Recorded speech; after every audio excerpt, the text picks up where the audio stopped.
আমার আমার আমানত আজকে তোমার হাতে তুলে দিলাম। তানজিৎ চোখের ইশারায় আশ্বাস দিল। আজমল সিদ্দিকী চোখ থেকে দুফোঁটা পানি গড়িয়ে পড়ল। মেয়েকে জড়িয়ে ধরে মেয়ের মাথায় চুমু দিল। নিশাত বাবাকে জড়িয়ে ধরে কাঁদল কিছুক্ষণ। হঠাৎ কথা থেকে ঝড়ের বেগে নেহাল আসলো। সবাই হকচকিয়ে গেল। আজমল সিদ্দিকী মেয়েকে ছেড়ে ছেলের দিকে তাকালেন। নিশাত নেহালের দিকে তাকিয়ে ভাইয়া বলে কান্না করে জড়িয়ে ধরল। নেহালও জড়িয়ে ধরল বোনকে। তারপর বলল, সরি, তখন এভাবে বলতে চাইনি, মাথা ঠিক ছিল না। ইটস ওকে ভাইয়া, বুঝেছি আমি। আদনান একটা হাই দিয়ে আস্তে করে বলল, আহারে বেচারা, মাথা ঠিক ছিল না। অভ্র আদনানের পাশেই ছিল। সে হাসলো এটা শুনে। রুবাইয়া বেগম নিশাতকে একটা শাড়ি পরিয়ে দিয়েছিল। মুখে কোনো মেকআপ নেই, শুধু চোখে একটু কাজল ছিল, যা এখন কান্নার কারণে লেপ্টে গেছে। নিশাত, মহুয়া, জান্নাত আর মেঘলাকে জড়িয়ে ধরল। জান্নাতকে কান্না করতে দেখে আদনান তানজিৎকে বলল, ও কান্না করে কেন? কয়েকদিন পর তো ও যাচ্ছেই। তানজিৎ শুধু হাসলো, কিছু বলল না। হাত ঘড়ির দিকে তাকালো সে। মাশাল্লাহ, 11:30 বাজতে চলল। ভাগ্যিস 10টা বাজে বলেছিল, তাই 11:30 বেজেছে। যদি 11টা বাজে বলতো, তানজিতের একবার মনে হলো যাওয়ার আর কি দরকার। ফুলগুলো শুকিয়ে গেল বোধহয়। সবাই আবার ওদের গেট পর্যন্ত এগিয়ে দিতে গেল। যাওয়ার পথে নেহাল তানজিৎকে বলল। এই কান্নায় যেন আমার বোনের শেষ কান্না হয় তানজিদ। তানজিৎ বলল, তার চোখের পানির কারণ আমি হব না, তবে হব একদিন, আর সেদিন হবে আমার মৃত্যুর দিন। চেষ্টা করব আর কেউ যেন না হতে পারে তার চোখের পানির কারণ। আমি তাকে সেভাবে প্রস্তুত করব।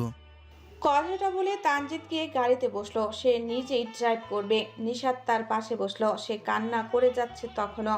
হঠাৎ মহুয়া বলল, আপু, 3 দিন গোসল না করলে কিন্তু কল দিবেন ভাইয়া। সবাই হেসে ফেলল এহেন কথায়। নিশাতের রাগ হলো না, বরং সে নিজেও হাসল। শেষ হয়ে গেছে, সব শেষ হয়ে গেছে। ফোনের ওপাশের ব্যক্তির কথা শুনে আবির বলল, আশফির বাচ্চাকে আমি মেরে দিব, কিন্তু গোডাউন চেঞ্জ করার পরেও ও কিভাবে আগুন লাগালো? মেবি নজর লেগেছিল, জানি না আমি। এখন কি হবে? দুবাইয়ের মাফিয়াদের সাথে যে কন্ট্যাক্ট করেছিলাম, ওদের থেকে 50 কোটি নিয়েছি। এখন ট্রাক কোথা থেকে দিব? আর টাকা তো অসম্ভব দেওয়া। আমার টাকা দিয়ে আমি অলরেডি লন্ডনে একটা বাড়ি কিনেছি, প্লাস 5টা গাড়ি। আবির রেগে গেল এই কথা শুনে। ফহিনীর বাচ্চা, টাকা পাওয়ার সাথে সাথেই এত কিছু করে ফেলেছিস। এত বছর ধরে তো কম টাকা পাসনি, আর এত বাড়ি দিয়ে কোন বাল ফালাবি তুই? এর আগে টাকা দিয়েও তো বাড়ি কিনেছিস। ফোনের ওপাশের লোকটা তেতে উঠল। সে বলল, একদম গালি দিবি না, আমার টাকা যা খুশি তাই করব। হ্যাঁ, আমার টাকা। শালার বাচ্চা, এখন এতগুলো টাকা তোর বাপ দিবে? আমার বাপ তোর শালা লাগে? আর একদম বাপ নিয়ে কথা বলবি না আবার। ভয় দেখাস তুই আমাকে? 100 বার বলবো, তুই কি করবি? তোর বাপে ঠিক নাই থাকতে পারে, কিন্তু আমার আছে তো। আবিরের রাগ হনহন করে বেড়ে গেল এহেন কথায়। ও এবার একটা বিশ্রী গালি দিল। তারপর বলল, তোর বোনকে সেল করে দিব শালা। তোর চোখ উঠিয়ে ফেলবো আমার বোনের দিকে নজর দিলে। যা না, তোর জানেমনকে সেল করে দে। তোর বাপকে সেল করবো হারামজাদা। তোর নানিকে সেল কর হারামি। তোর দাদিকে সেল করে দিব, কিন্তু তোর নানাকে সেল কর যা। তোর দাদাকে সেল করে দিব। যা হাট। যা হুট ফট। ফুট। ফোনের ওপাশের ব্যক্তিটা কল কেটে দিল। আবির সেটা খেয়াল করতেই ফোনটা একটা আছাড় মারল। আরমান সামনেই ছিল, চেয়ারে বহু কষ্টে নিজের হাসি চেপে রেখেছে। আবির চেঁচিয়ে বলতে লাগলো, শালা ফহিনীর বাচ্চা, আমি ব্যাংকে রেখে দিয়েছি, আর এই ফহিনী। এটাই হলো হুট করে বড়লোক হওয়া আর জন্মগত বড়লোকের মধ্যে পার্থক্য। আহ! আবিরের চিৎকারে রুমটা কেঁপে উঠল। আরমান ভয় পেল, তাও হাসি আসছে। তানজিতের গাড়িটা শাহনাজ নিবাসের সামনে এসে থামলো। সবাই তাদেরই অপেক্ষা করছিল যেন। নিশাত গাড়ি থেকে নামতেই একে একে সবাই এগিয়ে এলো। শাহনাজ বাড়ির মেঝ বউ বলে কথা। আমিনা বেগম এগিয়ে এসে নিশাতের কাঁধে হাত দিয়ে ওকে ভেতরে নিয়ে এলেন। নিশাত এই প্রথম শাহনওয়াজ নিবাসে এলো। চারিদিকে তাকাতেই ও চক্ষু চড়ক গাছ। এত বড় বাড়ি, ও কোনো রাজপ্রাসাদের চেয়ে কম না যেন। ভেতরে যেতেই লোকজন ঘিরে ধরল। সবাই বউ দেখার জন্যই যেন এখনো জেগে। তানজিদের কাজিনরা ওকে ঘিরে ধরল। হঠাৎ একটা রাশভারী কণ্ঠে সবাই চুপ হয়ে গেল। বউয়ের দেখছি আদব কায়দার অভাব, গুরুজনদের সালাম করার প্রয়োজনও মনে করে না। নিশাত থমকে গেল। সে খেয়ালই করেনি সবাই এমনভাবে ঘিরে রেখেছে যে খেয়াল করে উঠতে পারেনি সে। নিশাত উঠে সালাম করতে নিলে মালিক সওদাগর বাধা দিলেন। থাক থাক, আমি তো বলে দিলাম, নিজে থেকে বলে কয়ে সম্মান নিতে চাই না। তানজিদ মাত্র ভেতরে এসেছে, কিন্তু ঘটনাটা বুঝতে বেশি বেগ পোহাতে হলো না তাকে। সে বলল, আরে নানা ভাই কুল, আমি নিশাদকে বলেছিলাম যে জোড়ায় সালাম করতে হয়, আমাকে ছাড়া ও কি করে সালাম করতো? মালিক সওদাগর বরাবরই নাতির কথা গুরুত্ব দেন, একমাত্র নাতি বলে কথা। ইয়াসিন শাহনেওয়াজ আমিনা বেগমের কানে কানে বললেন, দেখেছ, সাদে তো আর তোমার বাপকে হিটলার বলি না, আমার ফুলের মতো বৌমাকে আসতেই কথা শোনাতে শুরু করেছে। আমিনা বেগম বললেন, তুমি চুপ করবে বাবা, ও খেয়াল করেনি তাই তোমাকে সালাম করেনি। বৌমা আমার বড় লক্ষ্মী মেয়ে, লাখে একটা, বুঝলে? নিশাত মুখটা কাচুমাচু করে বলল, সত্যি খেয়াল করিনি, আমি আপনাকে ছোট করতে চাইনি। মালিক সওদাগর বললেন, ঠিক আছে, তা শুনলাম তোমার উপর নাকি গুলি ছোড়া হয়েছিল, শুনলাম বাবু তো নাকি লেগেছে, তা আছো কেমন? নিশাত মুস্কি হেসে বলল, এখন ভালো আছে। মালিক সওদাগর কিছু বললেন না। আর হঠাৎ একটা বক্স নিশাদের দিকে এগিয়ে দিয়ে বলল, তোমাদের নানিমা বেঁচে থাকলে উনিয়ে দিতেন হয়তো, কিন্তু উনি তো আর নেই, তাই আমিয়ে দিলাম। আমার 3 মেয়ে, শুধু আমিনারই ছেলে আছে, আর কারু নেই, তাই তোমাকে দিলাম। সাবধানে রেখো মা, আমাদের বংশের ঐতিহাসিক এই বালাজোড়া। আমার নিজেরও ছেলে সন্তান নেই, তাই এই ঐতিহ্যর বার তোমার কাছে দিলাম। পারবে তো এর মর্যাদা ধরে রাখতে? নিশাত তানজিতের দিকে তাকালো। সে চোখের ইশারায় আশ্বাস দিল। নিশাত মুস্কি হেসে নিয়ে বলল, আমার সবটুকু দিয়ে চেষ্টা করব নানা ভাই। মালিক সওদাগরও মুস্কি হাসলেন। সবাই মিলে নিশাতকে ধরে তানজিদের রুমে নিয়ে গিয়ে ফুল দিয়ে সাজানো বিছানায় বসিয়ে দিল। একটা মেয়ে বলে উঠল, বেস্ট অফ লাক নিশাদ, বেচারা দেওয়ারটা আমার মরিয়া হয়ে রয়েছে বাসর ঘরে আসতে। বলেই সে সহ সেখানকার সবাই হাসতে লাগলো। নিশাত যতটুকু বুঝলো এটা আদনানের বড় ভাইয়ের বউ। সে লজ্জায় মুখ নামিয়ে নেয়। নিশাতকে বসিয়ে সবাই বাহিরে এসে দাঁড়ালো। তানজিদ আদনানের সাথে কথা বলতে বলতে আসছিল। নিজের রুমের সামনে কাজিনদের দাঁড়াতে দেখে ভ্রু কুঁচকে ফেলে সে বলল, কি হয়েছে, দাঁড়িয়ে আছিস কেন? তানজিদের সব খালাতো বোনেরা দাঁড়িয়েছিল। সবাই একসাথে বলে উঠল, টাকা দাও ভাইয়া। তানজিদ বলে উঠল, তোরা সাজিয়েছিস যে তোদের দেব, যা ভাগ। আদনান দাঁত কেলিয়ে বলল, তাহলে আমাকে দাও ভাই। তানজিদ কপাল কুঁচকে তাকালো, তারপর বলল, কালকে দেব, যা রুমে যা। তানজিদের খালাতো বোনদের মাঝে একজন বলে উঠল, আদনান ভাইয়া বলছে দিয়ে দাও না ভাইয়া। রিমির কথা শুনে আরেকটা মেয়ে বলল, আদনান ভাই আবার কি? ভাইয়া বলো। ভাইয়া তো ছাইয়া হয়ে যায়, তাই ভাই বললাম। কেন আলিফা আপু, কোনো সমস্যা? আলিফা নামের মেয়েটি বলল, হ্যাঁ সমস্যা, ভাইও জামাই হয়ে যেতে পারে। আদনান খুক খুক করে কেসে উঠল এহেন কথা শুনে। তারপর বলল, কালকে দেখা হচ্ছে ভাই, অ্যান্ড বেস্ট অফ লাক। ফিসফিস করে শেষের কথাটা বলল। তানজিদ চেড়ে যেতে নিলে আদনান দৌড় দেয়। বহু তর্কাতর্কির পর তানজিদ রুমে প্রবেশ করল। প্রত্যেকের হাতে 10 টাকার নোট ধরিয়ে দিয়েছে সে। ভেতরে আসতেই বুক ধক করে উঠল তার। এখন থেকে নিশাদও তার সাথে থাকবে, ভাবা যায়। ফাইনালি আর এত বড় বিছানায় একা ঘুমাতে হবে না। আজ থেকে কোলবালিশেরও আর প্রয়োজন পড়বে না। নিশাদ বড় একটা ঘোমটা টেনে বসে আছে। তানজিদ এগিয়ে গেল তার নিকট। যতই এগোচ্ছে হৃদস্পন্দন ততই বেড়ে যাচ্ছে। বড্ড নার্ভাস ফিল হচ্ছে তার। তানজিদের পরনে একটা সাদা শার্ট আর কালো প্যান্ট ছিল। তানজিদ শার্টের উপরের দুটো বোতাম খুলে ফেলল। ভালোই গরম পড়েছে আজকাল। নিশাদের বুকও ঢিপ ঢিপ করছে। নিশাদ বসা থেকে উঠে এগিয়ে এলো। তানজিদ ভ্রু কুঁচকালো তা দেখে। নিশাদ হঠাৎ তার পা ধরে সালাম করতে নিলে তানজিদ ধরে ফেলল তাকে। আমার স্থান তোমার পায়ে নয় বউ, তোমার স্থান আমার বক্ষে। নিশাত ঘোমটার আড়ালে মুচকি হাসলো। তানজিৎ হঠাৎ খেয়াল করলো তার হাত কাঁপছে। অবাক হলো সে। কাউকে মারতেও ওই হাত কাঁপেনি কখনো, আজ কাঁপছে কেন?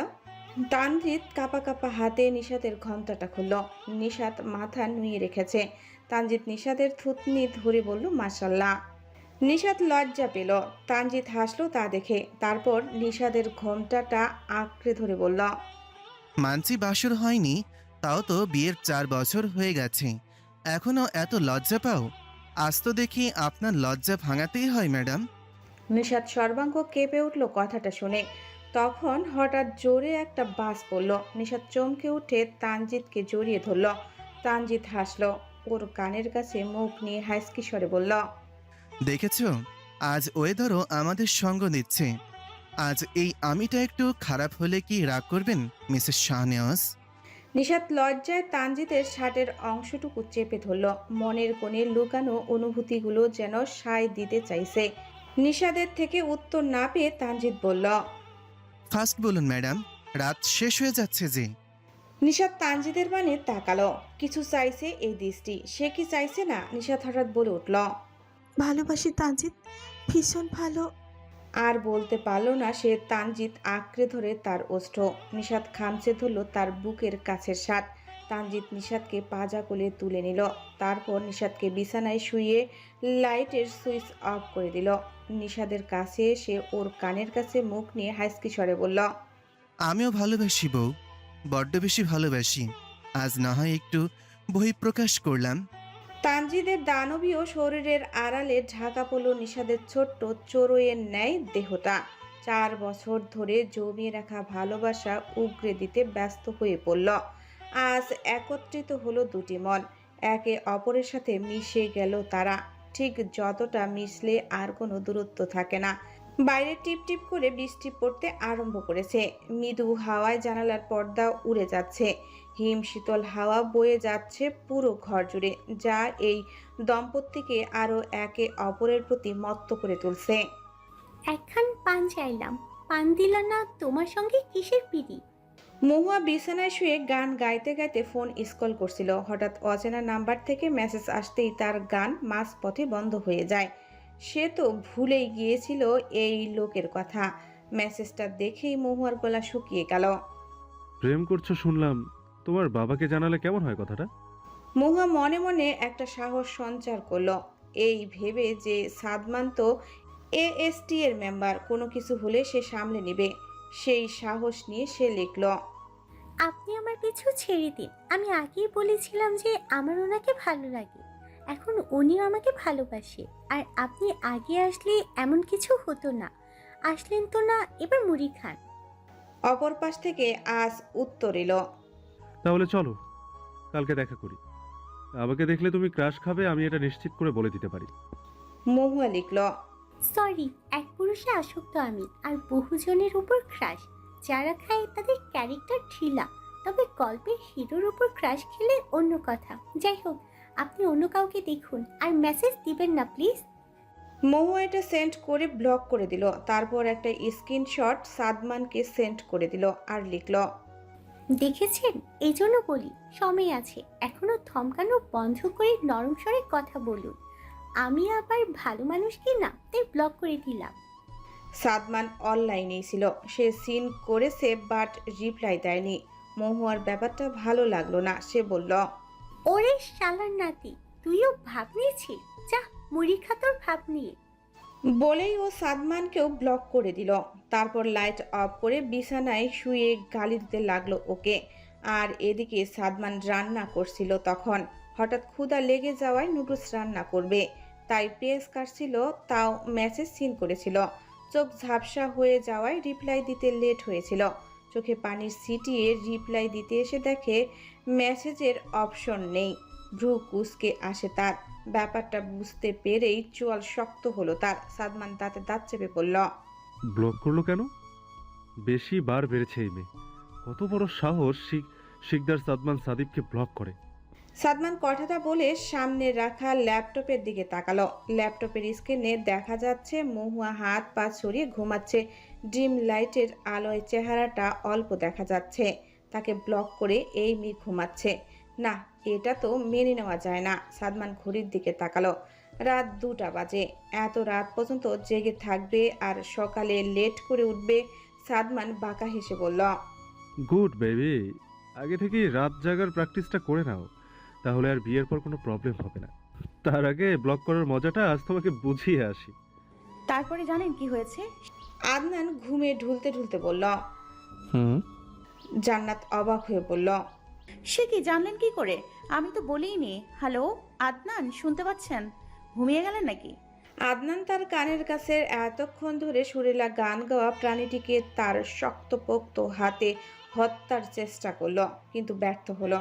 ঘুম ঘুম স্বরে বলল, আরে না জান, কি যে বলো না, আমি ঘুমাবো কেন? কথাটা বলেই আদনান বিছানায় হেলান দিল। চোখ ঘুমে বন্ধ হয়ে আসছে। আসবে নাই বা কেন? যা গেল আজকে সারা দিন। জান্নাত আদনানের কথা শুনে হেসে ফেলল। ঘুমে কথা বলতে পারছে না, তাও বলছে আমি ঘুমাবো কেন? জান্নাত বলল, আচ্ছা, কালকে কথা হবে, আপনি ঘুমান।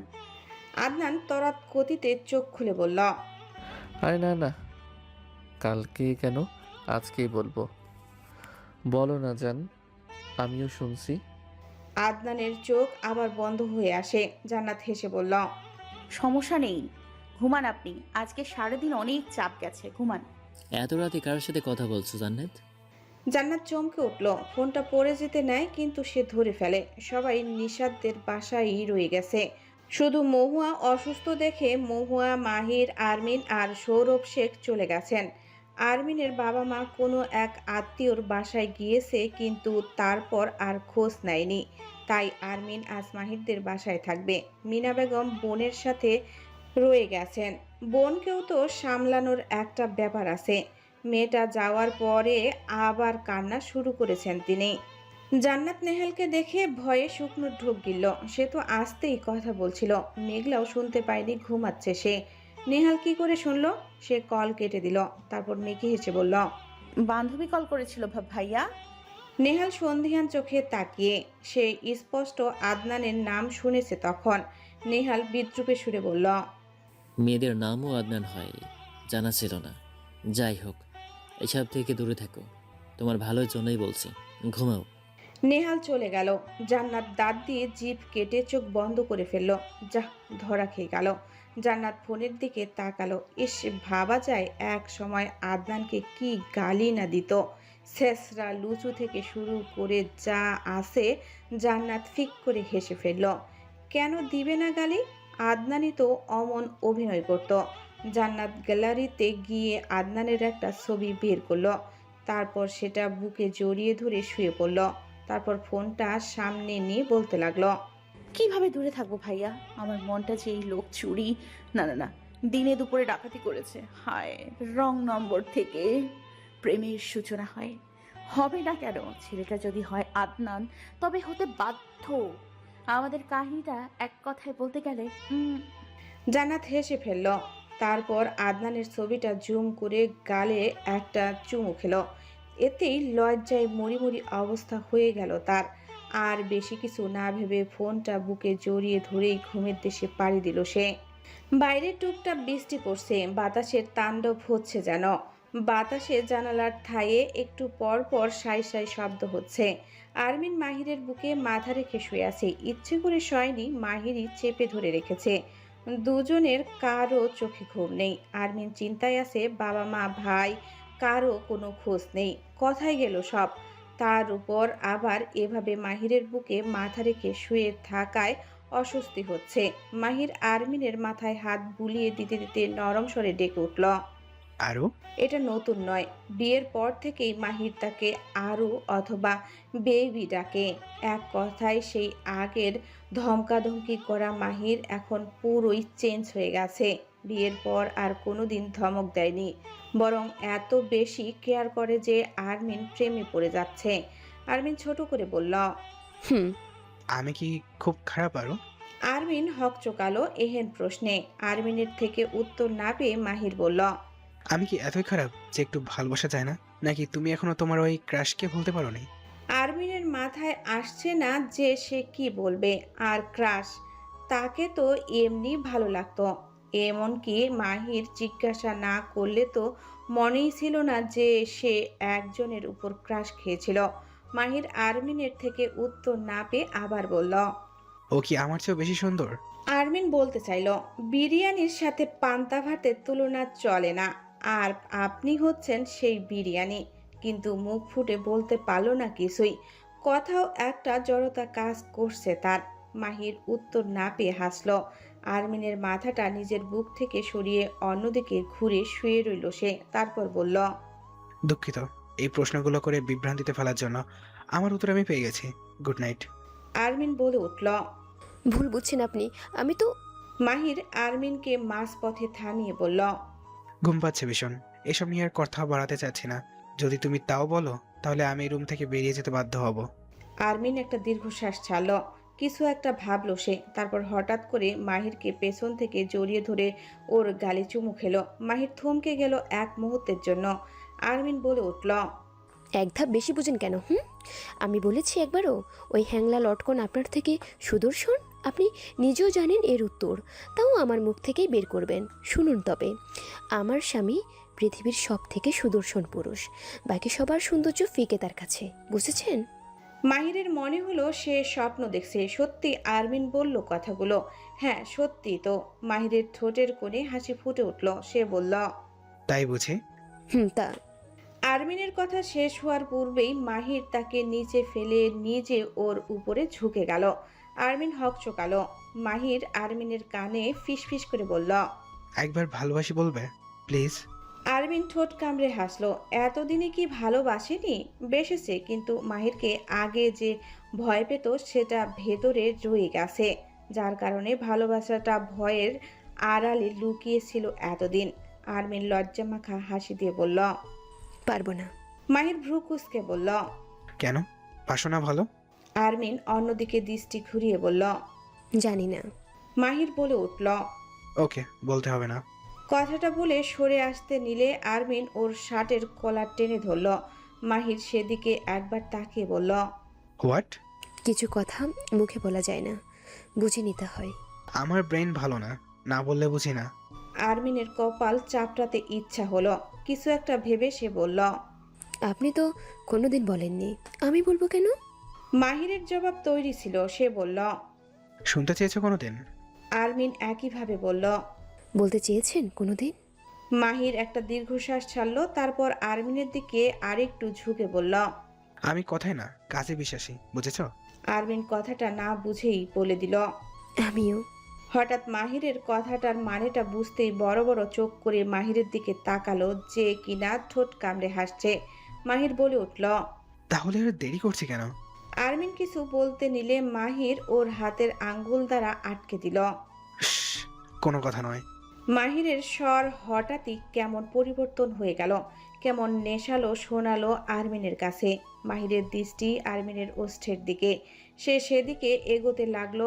আরমিন তা দেখে চোখ বন্ধ করে ফেলল। দুটো ওষ্ঠ যখন প্রায় ছুঁই ছুঁই, তখন হঠাৎ মাহিরের ফোনটা বেজে উঠল। দুজনই চমকে উঠল। মাহির বলে উঠল, কোন হারামজাদারে? রোমাঞ্চের সময় কাউকে না কাউকে বাঁকড়া দিতে হবে। ধুর, জাহান্নামে যাক ফোন। মাহির আবার আরমিনের ওষ্ঠের দিকে এগোতে নিলে আরমিন বলে উঠল, এত রাতে কল দিয়েছে, ইম্পর্টেন্ট হয়তো, রিসিভ করুন। মাহিরের চোখে মুখে বিরক্তির আভা ফুটে উঠল। সে ফোনটা হাতে নিতেই দেখে সাদমান। নামটা জলজল করছে। মাহিরের ইচ্ছা হলো সাদমানের মাথাটা ফাটিয়ে দিতে। অলওয়েজ তার রোমান্সের টাইমে ডিস্টার্ব করে এই বদটা। দিনে বাগড়া দিলে মানা যায়, কিন্তু রাতেও শান্তি নেই এর জন্য। নেহাতি বোনটাকে ভালোবাসে, তা না হলে একদিন অন্ধকারে ইচ্ছা মতো পেটাতো। মাহির ফোনটা রিসিভ করে বলল, কি চাই এত রাতে? সাদমানের সরাসরি জবাব, তোর বোনকে চাই, দেবী? আমাকে ছেড়ে দিন প্লিজ, ট্রাস্ট মি, আর কোনোদিন ব্লক করব না। সামনের চেয়ারে বসে থাকা সাদমানের এতে কোনো ভ্রুক্ষেপ হলো না যেন। সে হাতের বন্দুকটা ঘোরাতে ঘোরাতে বলল, কেন বেবি? কিছুই তো করলাম না, তার আগে সিধে হয়ে গেলে। মহুয়াকে চেয়ারে বেঁধে রাখা। মহুয়া কাঁদো কাঁদো স্বরে বন্দুকের দিকে তাকিয়ে বলল, আপনি না আমাকে ভালোবাসেন, এই সামান্য একটা ভুলের জন্য মেরে দেবেন, যাতে মানবে না কিন্তু। সাদমান হাসলো, তারপর বলল, সেই জাতিকেও মেরে দেবো তাহলে। তারপর তুমি আর তোমার জাতি একসাথে পরকালে এক্কা দোক্কা খেলো। সাদমান কথাটা বলতে বলতে মহুয়ার নিকট উঠে এলো, তারপর বন্দুক দিয়ে কপাল থেকে থুতনি পর্যন্ত স্লাইড করলো। মহুয়ার চোখ খিচে বন্ধ করে রেখেছে। সাদমান বলল, শিকদার সাদমান সাদিবকে ব্লক করে অপমান করেছো তুমি। এর শাস্তি মৃত্যু। তোমাকে মরতে হবে। আমি মারবো তোমাকে। মহুয়া চোখ খুলে বলে উঠল, এই না না, অপমান করিনি আমি। এক কাজ করুন না, আমাকে ফোনটা দিন, আমি আনব্লক করে আপনাকে একটা সেলুট দিয়ে সম্মান ফিরিয়ে দিই। সাদমান তেতে উঠল। সে বলল, বড্ড বেশি পকপক করো তুমি। আজকে তোমাকে কেউ বাঁচাতে পারবে না আমার হাত থেকে। প্রথমে গুলি করে খুলি উড়াবো, তারপর সেটা জঙ্গলে দিয়ে আসবো। মহুয়া কাঁদো কাঁদো স্বরে বলল, এটা কোনো কথা? আল্লাহর গজব পড়বে এমনটা করলে। সাদমান বলল, তাও তোমাকে মারবো আজকে। ব্লক করা শিক্ষা দেবো তোমাকে। এমন একটা শিক্ষা দেবো যে ইতিহাসের পাতায় লেখা থাকবে। সাদমান তখনই মহুয়ার মাথায় বন্দুকটা ধরে বলল, গুড বাই আমার হৃদয় হরণী। মহুয়া তখনই জোরে একটা চিৎকার দিতে চাইল, কিন্তু পারল না। দম বন্ধ হয়ে আসছে তার। সে ধরপড়িয়ে চোখ খুলো। ড্রিম লাইটের আলোয় কারো আবসা চেহারা দেখা যাচ্ছে। মহুয়ার মুখে চেপে ধরে রেখেছে সে। মহুয়া ভয় পেয়ে গেল। ডাকাত নয় তো? তখনই ভেসে এলো একটা পুরুষালী কণ্ঠস্বর, খারাপ স্বপ্ন দেখেছো? কুল, আমি এটা সাদমান। ভয় পাওয়ার কিছু নেই। মহুয়ার ভয়টা আরো বেড়ে গেল। এতক্ষণ ধরে দেখা স্বপ্নটা কি তবে বাস্তব হয়ে যাবে এখন? সাদমান কি তাকে মারতে এসেছে? সাদমান মহুয়ার মুখ থেকে হাত সরালো, তারপর ওর মুখের উপর পড়ে থাকা চুলগুলো কানের পিছনে গুজে দিল। ঠান্ডা স্বরে বলল, ব্লক কেন করেছো? সাদমানের ঠান্ডা স্বরটা নিস্তব্ধতা দিয়ে ঘিরে রাখা রুমটাকে প্রচুর ভয়ানক শোনালো মহুয়ার কাছে। মহুয়া একটা শুকনো ঢোক গিলল। সাদমান মহুয়ার ফেসটা অবলোকন করতে ব্যস্ত। বেশ ভালোই বুঝলো সে যে মহুয়া তাকে ভয় পাচ্ছে। এতদিনও যেটা পায়নি সেটা আজ পাচ্ছে। স্টেন্স তাকে নিয়ে কোনো স্বপ্ন দেখেছে মেবি।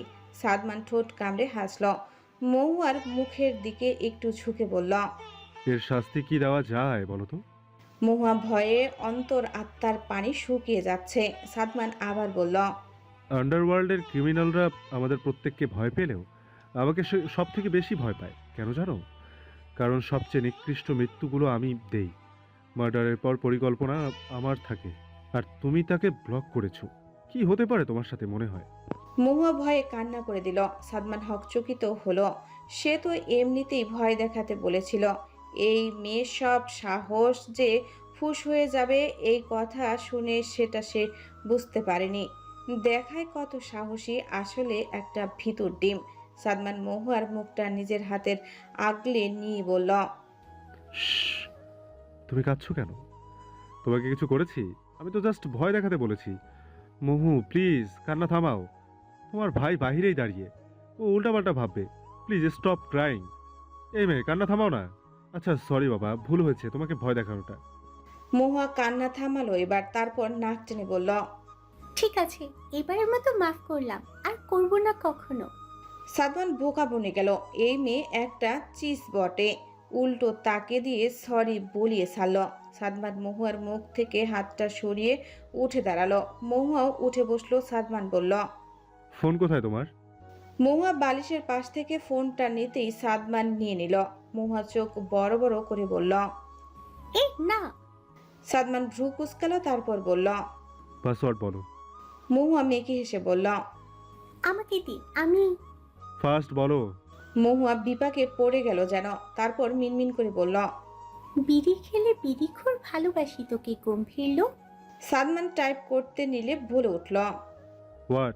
তারপর মহুয়ার কাছে এসে ওর নিচু করে রাখা মুখটা নিজের মাথা নিচু করে দেখতে লাগলো। মহুয়া অন্যদিকে মাথা ঘোরালো। সাদমানও ওদিকেই ঘুরিয়ে মহুয়াকে দেখতে লাগলো। তারপর দুজনেই হেসে ফেলল। সাদমান মহুয়ার মাথায় টোকা দিল একটা, তারপর বলল, এটাই লাস্ট। এরপর কোনোদিন ব্লক করলে তুলে নিয়ে গিয়ে বিয়ে করে ফেলবো। মহুয়া হাসলো, বিনিময়ে সাদমানও হাসলো। মেজাজ তুঙ্গে উঠে যাচ্ছে এবার আমার। আল্লাহ, ব্লক করেছে তো কাল সকালে আসলেই হতো। ঢং। আব্বে, ওই সাদমানের বাচ্চা, বিয়ে হয়নি এখনো, কি করছিস ভেতরে? তারপরে দরজা খুলে সাদমান বেরিয়ে এলো। তারপর বলল, চেঁচাচ্ছিস কেন?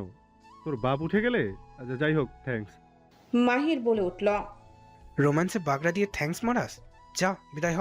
আল্লাহ জানে বউটা আবার আমার ঘুমিয়ে গেল কিনা। সাদমান হেসে বলল, আচ্ছা যা, তোদের হানিমুন ট্রিটটা আমি দেবো। ওকে, টাটা। হ্যাঁ, মাথা খারাপ নাকি? যতদূর বুঝেছে তুই হচ্ছিস আমার রোম্যান্সের শত্রু।